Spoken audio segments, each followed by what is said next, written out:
اللہ کے بابرکت نام سے شروع جو بڑا مہربان نہایت رحم فرمانے والا ہے۔ ناظرین اکرامی، آج کی اس ویڈیو کے اندر ہم حضرت صالح علیہ السلام کی اونٹنی کا واقعہ بیان کریں گے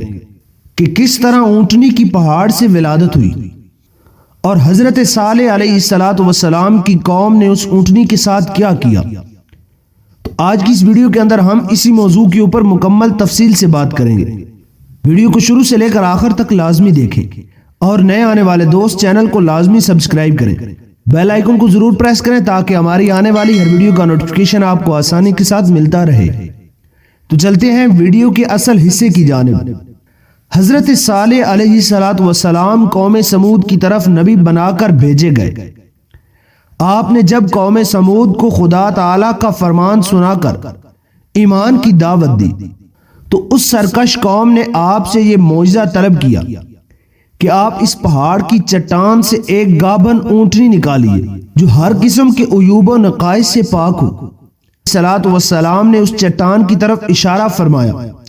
تو وہ فوراً ہی پھٹ گئی اور اس میں سے ایک نہایت ہی خوبصورت اور تندرست اور خوب بلند قامت اونٹنی نکل پڑی جو گابھن تھی، اور نکل کر اس نے ایک بچہ بھی جنا اور یہ اپنے بچے کے ساتھ میدانوں میں چرتی پھرتی رہی۔ اس بستی میں ایک ہی تالاب تھا جس میں پہاڑوں کے چشموں سے پانی گر کر جمع ہوتا تھا۔ آپ نے فرمایا کہ اے لوگو، دیکھو یہ معجزے کی اونٹنی، ایک روز تمہارے تالاب کا سارا پانی پی ڈالے گی اور ایک روز تم لوگ پینا۔ قوم نے اس کو مان لیا۔ پھر آپ نے قوم سمود کے سامنے یہ تقریر فرمائی، اے میری قوم، اللہ تعالیٰ کی عبادت کرو، اس کے سوا کوئی تمہارا معبود نہیں ہے۔ بے شک تمہارے پاس تمہارے رب کی طرف سے روشن دلیل آئی، یہ اللہ کی اونٹنی ہے، تمہارے لیے نشانی ہے، تم لوگ اسے چھوڑ دو تاکہ اللہ کی زمین میں کھائے اور اسے برائی سے ہاتھ نہ لگاؤ کہ تمہیں دردناک عذاب آ جائے۔ چند دن تو قوم سمود نے اس تکلیف کو برداشت کیا۔ ایک دن ان کو پانی نہیں ملتا تھا کیونکہ اس دن تالاب کا سارا پانی اونٹنی پی جاتی تھی،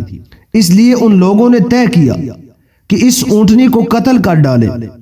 چنانچہ اس قوم میں قدار بن سالف جو سرخ رنگ کا بھوری آنکھوں والا اور پست قد والا آدمی تھا اور وہ ایک زناکار عورت کا لڑکا تھا، ساری قوم کے حکم سے اس اونٹنی کو قتل کرنے کے لیے تیار ہو گیا۔ حضرت صالح علیہ السلام منع ہی کرتے رہے،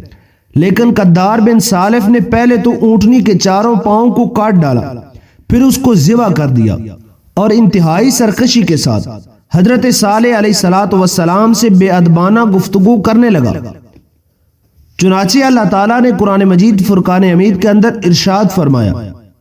جس کا ترجمہ کچھ اس طرح بنتا ہے، پس ناکا کی کونچیں کاٹ دی اور اپنے رب کی حکم سے سرکشی کی اور بولے، اے صالح ہم پر لے آؤ جس کا تم وعدہ دے رہے ہو اگر تم رسول ہو۔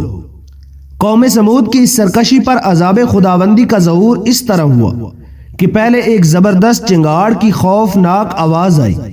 پھر شدید زلزلہ آیا جس سے پوری آبادی اتھل پھتل ہو کر چکنا چور ہو گئی، تمام عمارتیں ٹوٹ پھوٹ کر تہس نہس ہو گئیں اور قوم سمود کا ایک ایک آدمی گھٹنوں کے بل اوندھا گر کر مر گیا۔ قرآن مجید فرقان حمید میں اس منظر کو کچھ اس طرح بیان کیا ہے، تو انہیں زلزلے نے آ لیا تو صبح کو اپنے گھروں میں اوندھے رہ گئے۔ حضرت صالح علیہ السلام نے جب دیکھا کہ پوری بستی زلزلوں کے جھٹکوں سے تباہ و برباد ہو کر اینٹ پتھروں کا ڈھیر بن گئی ہے اور پوری قوم ہلاک ہو گئی ہے، آپ کو بڑا صدمہ ہوا اور آپ کو قوم سمود اور ان کی بستی کے ویرانوں سے اس قدر نفرت ہو گئی کہ آپ نے ان لوگوں کی طرف سے منہ پھیر لیا اور اس بستی کو چھوڑ کر دوسری جگہ تشریف لے گئے اور چلتے وقت مردہ لاشوں سے یہ فرما کر روانہ ہو گئے، اے میری قوم، بے شک میں نے تمہیں اپنے رب کی رسالت پہنچا دی اور تمہارا بھلا چاہا، مگر تم خیرخواہوں کی عرضی پسند نہیں کرتے۔ خلاصہ کلام یہ ہے کہ قوم سمود کی پوری بستی برباد اور ویران ہو گئی اور کھنڈر میں تبدیل ہو گئی اور پوری قوم فنا کی گھاٹ اتر گئی کہ آج تک اس نسل کا کوئی انسان روئے زمین پر باقی نہیں رہ گیا۔ ناظرین اکرامی، اس واقعے سے ہمیں یہ سبق ملتا ہے کہ جب ایک نبی کی اونٹنی کو قتل کر دینے والی قوم عذاب الہی کی تباہکاریوں سے اس طرح فنا ہو گئی کہ ان کی نسل کا کوئی انسان بھی روئے زمین پر باقی نہ رہ گیا، تو ذرا اندازہ لگائیے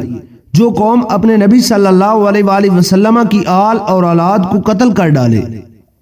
بھلا وہ عذاب الہی کے کار سے محفوظ رہ سکتی ہے؟ کبھی نہیں۔ چنانچہ تاریخ شاہد ہے کہ کربلا میں اہل بیت نبوت کو شہید کرنے والے یزیدی، کوفیوں اور شامیوں کا یہی حشر ہوا۔ مختار بن عبید کے دور حکومت میں یزیدیوں کا بچہ بچہ قتل کر دیا گیا اور ان کے گھروں کو تاخت و تاراج کر کے ان پر گدھوں کی ہل چلائے گئے، اور آج روح زمین پر ان یزیدیوں کی نسل کا کوئی ایک بچہ بھی باقی نہیں رہ گیا۔ ناظرین گرامی، روایت میں آتا ہے کہ جب جنگ تبوک کے موقع پر